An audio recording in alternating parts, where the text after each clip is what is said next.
തിരിച്ചു വന്ന ഒരാളെ കുറിച്ച് പറയാം. അത് വളരെ രസകരമായിട്ടുള്ളൊരു കാര്യമായിരുന്നു. വളാഞ്ചേരി വെച്ച് ഒരു ആളെ പിടിച്ചതാണ്. നല്ല ചെറുപ്പക്കാരനാണ്. ആളൊരു മൊബൈൽ ഫോണിൽ വിളിച്ചു. ആ വിളിച്ച സമയത്ത് ഞങ്ങൾ പഴയ പോലെ ടെക്നിക്ക് പറഞ്ഞു, ഇതൊരു കാര്യം ചെയ്ത് വെച്ചാൽ കോട്ടയ്ക്കൽ ആ ബാറിൻ്റെ മുന്നിൽ അവിടെ നിന്നോ, ഞാൻ അങ്ങോട്ട് കൊണ്ടുവരാം സാധനം എന്ന് പറഞ്ഞു ഫോണിൽ. 5 മിനിറ്റ് കഴിഞ്ഞപ്പോൾ വീണ്ടും അയാൾ വിളിച്ചു. വീണ്ടും വിളിച്ചപ്പോൾ ഞങ്ങൾ ഈ ഫോണ് പൊത്തിപ്പിടിച്ച്, കാരണം ചിലപ്പോൾ ശബ്ദം മാറിപ്പോയാൽ പണി പാളിപ്പോവല്ലോ, അതുകൊണ്ട് ഫോണിൻ്റെ പൊത്തിപ്പിടിച്ച് ഞങ്ങൾ ചോദിച്ചു എന്തേ എന്ന് ചോദിച്ചപ്പോൾ അവൻ പറഞ്ഞു, പിന്നെ നിങ്ങൾ ഇന്നാളെ എനിക്ക് തന്നില്ല ചപ്പ് സാധനം, അതൊന്നും പറ്റില്ല കേട്ടോ, നല്ല സാധനം വേണം. അപ്പോൾ അതേ ഭാഷയിൽ ഞാനാ ഫോണെടുത്ത് മറുപടി പറഞ്ഞു, അല്ല ചങ്ങായെ അനക്കെന്തെങ്കിലും ഞാൻ ചപ്പ് സാധനം കണ്ടിട്ടുണ്ടോ? എൻ്റെ കയ്യിൽ ഈ സാധനമുള്ളൂ, അത് വേണേ ഇങ്ങോട്ട് വന്നാൽ മതി, എനിക്ക് എൻ്റെ കച്ചവടം ഒന്നും വേണ്ട, ഇത് വന്ന വഴിക്കാണ് തിരിച്ചു പോയിക്കോ, ഇത് വാങ്ങാൻ വേണ്ടി ഇവിടെ ആൾക്കാർ ക്യൂ നിൽക്കുക, ഞാൻ അങ്ങനെ കത്തി കത്തി കയറി പോവാ. അപ്പോൾ അവൻ പറഞ്ഞു, നിങ്ങൾ ദേഷ്യപ്പെടല്ലേ, നിങ്ങളുടെ കയ്യിൽ ഏത് സാധനം വേണ്ടില്ല, എനിക്കുള്ള സാധനം അവിടെ മാറ്റി വെച്ച് ബാക്കി വിറ്റാൽ മതി, ഞാൻ വരാം, നിങ്ങൾ ദേഷ്യപ്പെടല്ലേ എന്ന് പറഞ്ഞു. എന്നാൽ വരികയാണെ പെട്ടെന്ന് വാ എന്ന് പറഞ്ഞു. ഈ കോട്ടയ്ക്കല് ആ ബാറിൻ്റെ മുന്നിൽ ഞങ്ങൾ പോയി നിൽക്കുക. ഞങ്ങൾ 2 പേരുള്ളൂ. ലുങ്കി കൊടുത്തിട്ടാണ് കേട്ടോ, ലുങ്കി കൊടുത്തിട്ടാണ് നിൽക്കുന്നത്. ഞങ്ങൾ ഈ തിരക്കിനിടയിൽ നിന്ന് ഈ ആളെ കിട്ടാൻ പ്രയാസമല്ലേ, അപ്പോൾ അവൻ്റെ ഫോണിലേക്ക് വിളിച്ചു. അപ്പോൾ പലരും ഇങ്ങനെ ഹലോ ഹലോ എന്ന് പറയുന്നുണ്ട്. അപ്പോൾ നമ്മുടെ ഫോൺ എടുത്ത ആൾ ആരാണെന്ന് അറിയാത്തതുകൊണ്ട് കട്ട് ചെയ്ത് ഒന്നുകൂടി വിളിച്ചു. അപ്പോൾ ഒരു ചെറുപ്പക്കാരൻ, സുമുഖനായ ചെറുപ്പക്കാരൻ ഈ ഫോൺ എടുത്തിട്ട് ഹലോ എന്ന് പറഞ്ഞിങ്ങനെ നോക്കുന്നുണ്ട്. അപ്പോൾ ഞങ്ങൾക്ക് തോന്നി, ഇവനാണോ വിളിച്ചേ, ഇവനാണോ ചപ്പ് സാധനം പറ്റൂല എന്ന് പറഞ്ഞേ. കാരണം ഞാൻ നേരത്തെ പെൻഡിങ് വെച്ചൊരു കാര്യമുണ്ട്. സാധാരണ ലഹരി മരുന്നിന് അടിമപ്പെട്ട ആൾക്കാർക്ക് ചില പ്രത്യേകതകൾ കാണാറുണ്ട്. ആ പ്രത്യേകതകൾ പറയുമ്പോൾ എല്ലാവരും അതാണെന്ന് ആരും തെറ്റിദ്ധരിക്കരുത്, അത് മുഴുവൻ കേട്ടാൽ മതി, അപ്പോൾ നിങ്ങൾക്ക് മനസ്സിലാവും. മിക്കവാറും ആൾക്കാർ നനയ്ക്കില്ല, കുളിക്കില്ല, പല്ല് തേക്കില്ല, ദൈനംദിന കാര്യങ്ങളൊന്നും ശ്രദ്ധിക്കില്ല.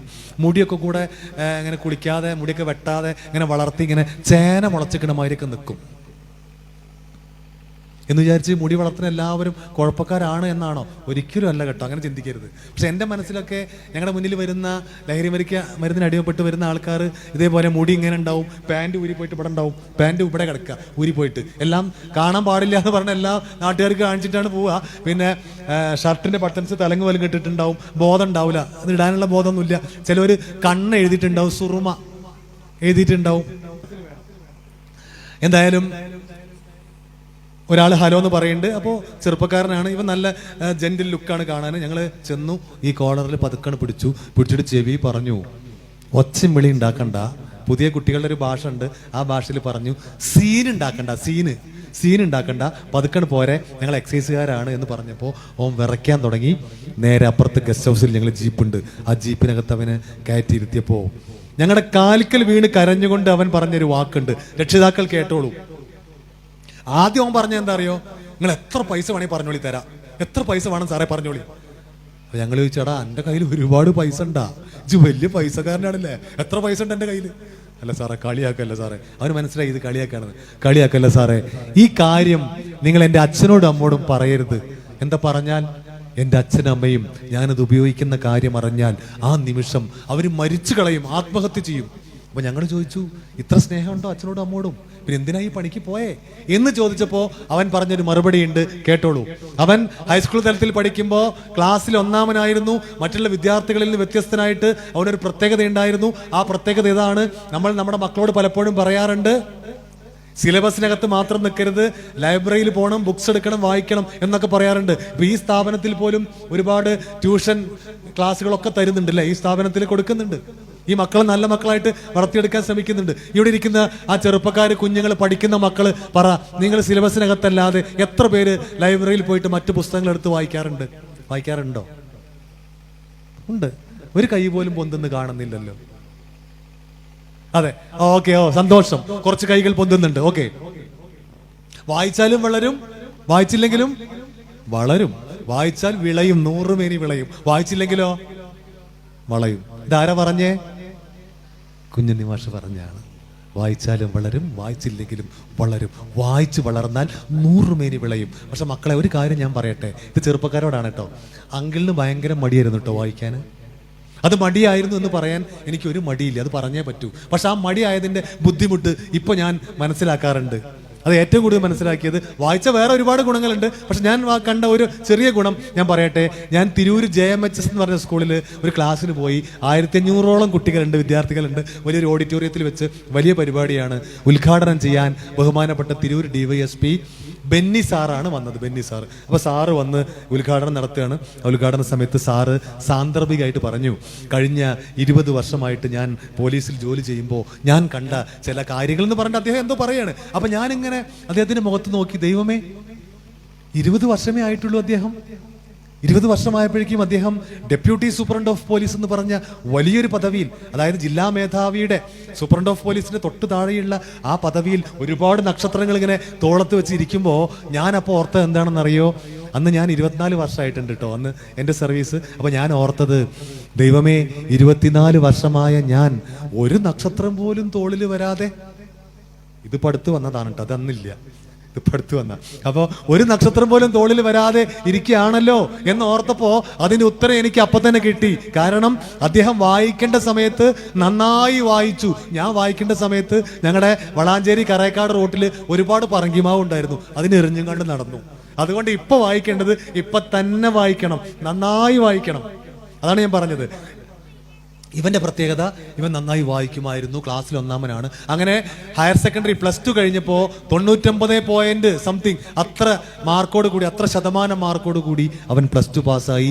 ഏത് കോഴ്സിന് അപേക്ഷിച്ചാലും അവന് അഡ്മിഷൻ കിട്ടും. അവൻ പറഞ്ഞത് അതുപോലെ ഞാൻ പറയാണ്, സാറേ, എൻ്റെ ഏറ്റവും വലിയൊരു ആഗ്രഹമായിരുന്നു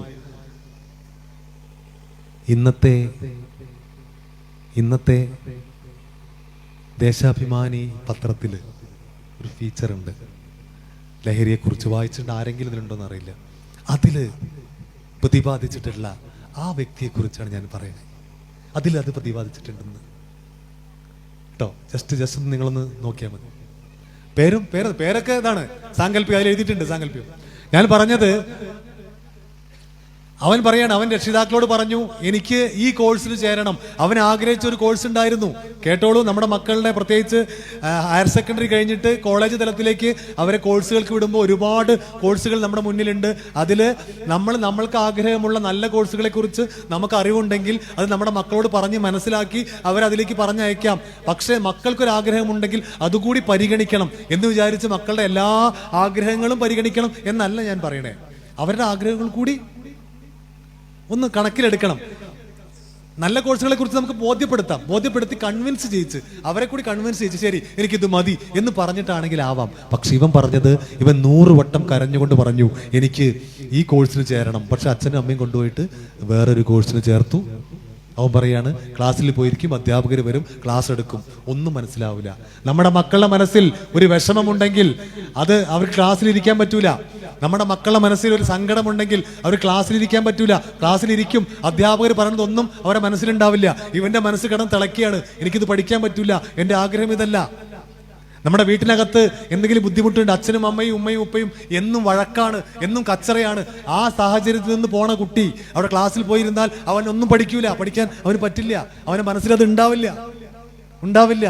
കുടുംബം സ്വസ്ഥമായിരിക്കണം, കുടുംബ അന്തരീക്ഷം വളരെ സ്വസ്ഥമായിരിക്കണം, സ്വർഗമായിട്ട് അവർക്ക് തോന്നണം. എന്തായാലും ഇവൻ ക്ലാസ്സിലിരിക്കും, അതുപോലെ എണീറ്റ് പോരും, അധ്യാപകർ വരും, ക്ലാസ് എടുക്കും, ഒന്നും മനസ്സിലാവില്ല. ആദ്യത്തെ 6 മാസം കഴിഞ്ഞു, ആദ്യത്തെ സെമസ്റ്റർ കഴിഞ്ഞു, അതിലവൻ തോറ്റു. അന്ന് രാത്രി അവൻ ആത്മഹത്യ ചെയ്യാൻ തീരുമാനിച്ചു. കേട്ടോളൂ, അവൻ പറഞ്ഞത് അതുപോലെ പറയാണ്. ഒരു പരീക്ഷയിൽ തോറ്റതിന് കുട്ടികൾ ആത്മഹത്യ ചെയ്യോ എന്ന് ചോദിച്ചാൽ എത്രയോ അനുഭവം നമ്മുടെ ചുറ്റിലുണ്ട്, അല്ലേ? ഇവൻ അന്ന് രാത്രി ആത്മഹത്യ ചെയ്യാൻ തീരുമാനിച്ചു. പക്ഷേ അടുത്ത കാര്യം പറഞ്ഞപ്പോഴേക്കും അവന്റെ കണ്ണുകൾ വിടരുന്നു, മുഖത്തൊരു മാറ്റം, ഒരു ഊർജ്ജസ്വലത. അവൻ പറയാണ്, സാറേ, ഞാൻ മരിച്ചില്ലല്ലോ, ഇപ്പോഴും ജീവിച്ചിരിക്കുന്നുണ്ടല്ലോ. ഇപ്പോഴും ഞാൻ ജീവിച്ചിരിക്കുന്നുണ്ടെങ്കിൽ അതിൽ 100% കടപ്പാടും എനിക്ക് എൻ്റെ കൂട്ടുകാരോടാണ് സാറേ, എൻ്റെ കൂട്ടുകാരാണ് സാറേ എന്നെ രക്ഷപ്പെടുത്തിയേ. ഇത് കേൾക്കുന്ന നിങ്ങൾ കരുതും നല്ല കാര്യമാണ് ചെയ്തത്, ഇത്ര നല്ല കൂട്ടുകാരുണ്ടായത് കൊണ്ടല്ലേ ആ കുട്ടി രക്ഷപ്പെട്ടത്. ആ തരത്തിൽ ചിന്തിക്കുമ്പോൾ നല്ലതാണ്. പക്ഷെ ഇതുകൂടി കേട്ടോളൂ, അവൻ പറഞ്ഞൊരു കാര്യം കൂടി ഇതുകൂടി കേട്ടോളൂ.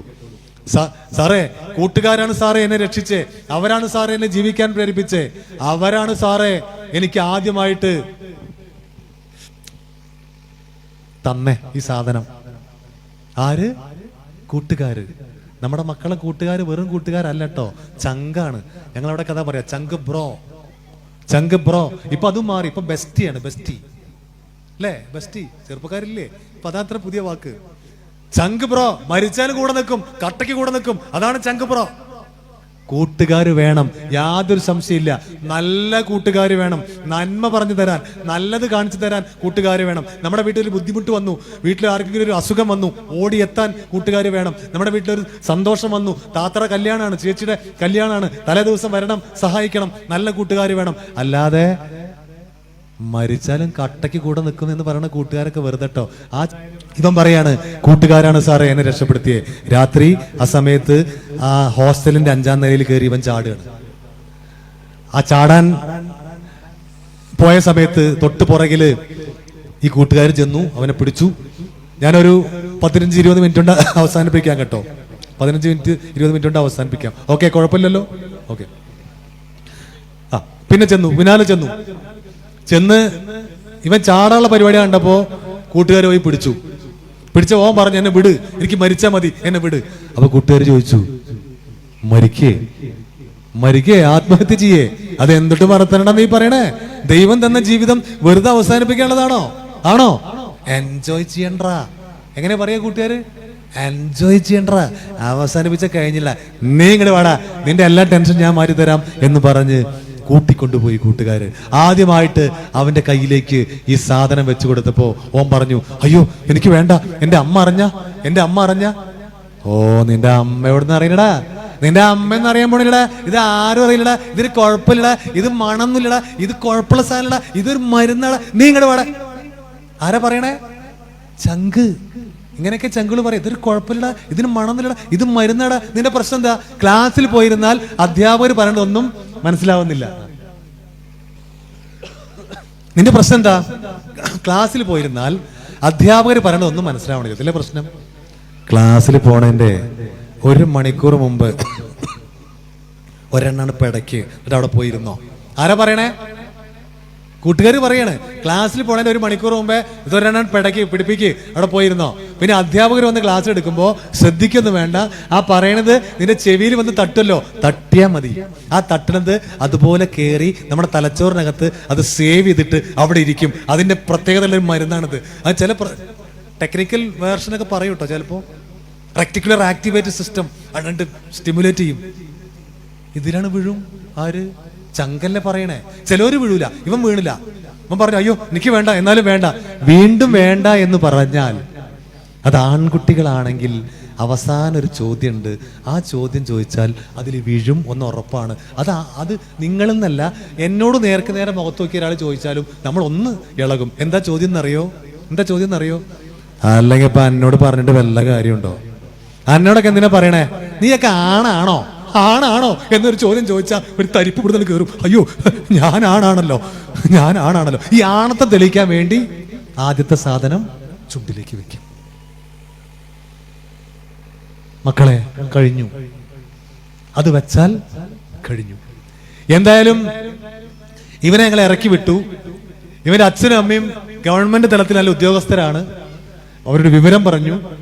ഞങ്ങൾ പറയുന്ന കാര്യം കേട്ടാൽ സൗമ്യമായിട്ട് നിങ്ങൾ കേൾക്കണം. പറയുന്നത് കേൾക്കുമ്പോഴേ നിങ്ങൾ അസ്വസ്ഥരായിട്ട് എന്തെങ്കിലും ചെയ്യരുത്. വളരെ ശാസ്ത്രീയമായിട്ട് അവനെ കൊണ്ടുപോയി ചികിത്സിച്ചു.